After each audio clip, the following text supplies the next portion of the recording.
खबर अमरोहा जनपद से है, जहां एक डिप्टी कलेक्टर फर्जी नंबर प्लेट लगी गाड़ी में सवारी कर रहे थे, जिसकी जांच के आदेश डीएम ने एआरटीओ को दिया है। पूरी खबर को देखिए इस रिपोर्ट में।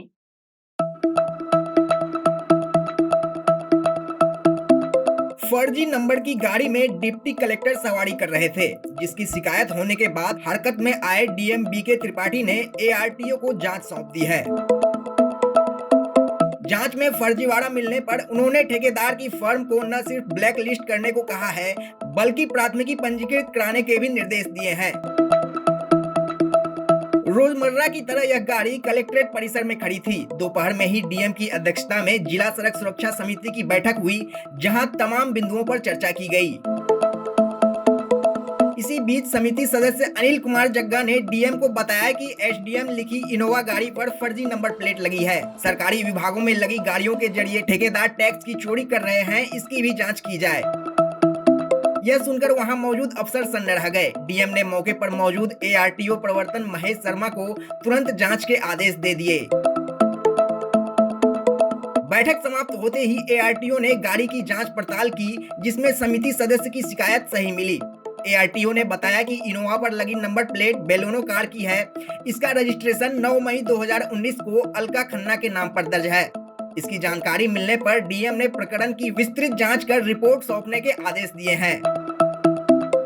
अधिकांश सरकारी विभागों में ठेकेदार के जरिए वाहन किराए पर चल रहे हैं। नियम है कि विभाग में लगे वाहन का व्यावसायिक वाहन में पंजीयन होना अनिवार्य है, लेकिन विभाग इसकी जांच पड़ताल नहीं करते हैं। ठेकेदार उनको निजी वाहन उपलब्ध करा देते हैं और विभाग में उनका संचालन करते रहते हैं। अधिकारियों की लापरवाही के चलते हर माह लाखों रुपए के राजस्व की चोरी हो रही है। शिकायत पर डीएम ने सभी विभागों के वाहनों की जांच के निर्देश एआरटीओ को दे दिए हैं। जिलाधिकारी बालकृष्ण त्रिपाठी ने बताया कि इनोवा पर फर्जी नंबर प्लेट लगाए जाने का मामला सामने आया है, जिस पर एआरटीओ को जांच कर कार्रवाई कराने के निर्देश दिए हैं। फर्जीवाड़ा मिला तो फर्म ब्लैक लिस्ट की जाएगी और संबंधित ठेकेदार पर भी अभियोग दर्ज कराया जाएगा। अमरोहा से मोहम्मद इफ्तिकार की खास रिपोर्ट।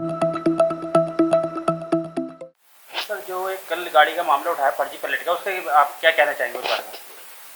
इसमें जो एआरटीओ हैं प्रवर्तन के, उनको जांच करके आख्या भेजने के निर्देश दे दिए गए हैं और संभवतः आज शाम तक जांच रिपोर्ट आ जाएगी। इसके बाद आपको विस्तार से बता दिया जाएगा। सर, जैसे कि गाड़ी थी, अगर इसमें कोई हादसा हो जाता है इस नंबर प्लेट के जरिए, तो उसमें क्या कार्रवाई होती है? देखिए, क्या हो जाता वो विषय नहीं है, समझ रहे हैं ना। कब से चल रही थी? क्या कब से चल रही थी? तो ये जांच के लिए भेजा हमने है। पहले तो मालूम चल जाए कि क्या है, कोई कमी है कि नहीं कमी है, समझ रहे हैं ना। पहले तो इसमें क्लियर ये हो जाए कि कोई कमी है भी कि नहीं कमी है। ऐसी मतलब ये बातें आ रही हैं, तो इसमें आख्या आने दीजिए, थोड़ा धैर्य रखें आप लोग। और या नहीं? हाँ, थैंक यू। आज जो आपने कलेक्टेड में एक मुद्दा उठाया है सड़क सुरक्षा अभियान को लेकर और एक गाड़ी को लेकर जो फर्जी नंबर प्लेट की चली, क्या मामला है पूरा सर?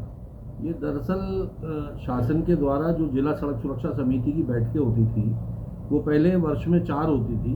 अब शासन द्वारा उसमें परिवर्तित करते हुए वर्ष में 12 बैठकों का प्रावधान किया गया, क्योंकि प्रदेश के अंदर बड़ी संख्या में सड़क दुर्घटनाएं हो रही हैं और उसमें लोगों की मृत्यु हो रही है। सामान्यतः उसके अंदर सड़क सुरक्षा के अंदर एक जो बिल्कुल मोटिव है, जो 15 नवंबर 2022 को एक लास्ट डेट है, वो हाई सिक्योरिटी रजिस्ट्रेशन प्लेट की है। तो एक्चुअल में ये गाड़ी कलेक्टेड में खड़ी हुई थी जिलाधिकारी महोदय के कार्यालय के बाहर पार्किंग में। तो इस पर जो नंबर प्लेट लगी हुई थी वो हिंदी में लिखी हुई थी। तो सरकारी विभागों में बहुत तरह की गाड़ियां चलती हैं, कुछ सरकार की अपनी गाड़ियां हैं, कुछ गाड़ियां सरकार के द्वारा ठेके पर दी जाती हैं। वो हिंदी में नंबर लिखा होने के कारण, क्योंकि हिंदी में नंबर गाड़ी की नंबर प्लेट पर नहीं लिखा जा सकता, तो मेरे द्वारा एम परिवहन ऐप पर जब उसको नंबर को डाल करके चेक किया गया तो एक नई चीज़ निकल के आई कि उस गाड़ी का नंबर ही नहीं था वो इनोवा का, वो एक मारुति बलेनो गाड़ी है, मॉडल मारुति का बलेनो है, उसका नंबर प्लेट था, लेकिन वो वहाँ पर इनोवा पर लिखी हुई थी। जिसके संदर्भ में माननीय जिलाधिकारी महोदय को बैठक में मेरे द्वारा अवगत करा दिया गया कि इस तरीके से हम सड़क सुरक्षा पर चिंता कर रहे हैं और तमाम चीज़ें कर रहे हैं, लेकिन सरकारी विभाग के अंदर एक वाहन जो आपके पार्किंग में बाहर खड़ा है, उसके ऊपर इस तरीके से फर्जी नंबर प्लेट लगी हुई है। तो उस पर जिलाधिकारी महोदय ने तुरंत जो है उस पर एसडीएम साहब को, जिनके अधीन वो वाहन है, उनको बुलाया और कहा कि इसका अनुसंधान करें, उसको देखें कि ये गाड़ी में क्या चीज़ है, और अगर ये सही है तो इसके ठेकेदार को ब्लैकलिस्ट करते हुए इसके खिलाफ FIR कराए। तो उस पर जो है सिर्फ यही मुद्दा था कि हिंदी में नंबर प्लेट लिखे होने के कारण से एक चेक करने के उद्देश्य से कि ये सरकारी वाहन है या निजी वाहन है, कॉन्ट्रैक्ट का है। तो ठेकेदार द्वारा आपूर्ति किया गया वाहन है जिसके ऊपर फर्जी नंबर प्लेट लगी हुई पाई गई है। जिलाधिकारी महोदय अपने स्तर से उस पर कार्रवाई करा रहे हैं। सर, जैसे कि अगर इस गाड़ी से कोई नंबर प्लेट से कोई घटना घट जाती तो इसका जिम्मेदार कौन होता है? देखिए, जिम्मेदारी सीधा जो आपूर्ति करता है, जो वाहन की आपूर्ति कर रहा है ठेकेदार, उसकी जिम्मेदारी है कार्यदायी संस्था की। और ये एक बहुत घटिया स्तर का कार्य है और ऐसे कंपनियों को तो ब्लैकलिस्टेड करना चाहिए हमेशा के लिए। ऐसे लोग, जहां देखिए जो व्यक्ति सरकार को फर्जी गाड़ी देने से नहीं चूक रहा, वो पब्लिक के साथ कैसा व्यापार करता होगा ट्रांसपोर्टर। तो मैं तो यही अनुरोध करूंगा जिलाधिकारी महोदय से कि इनको ब्लैकलिस्टेड ही नहीं किया जाए, इनके वाहनों की पूरा अनुसंधान और जांच हो और ऐसे लोगों के खिलाफ सख्त कार्रवाई हो।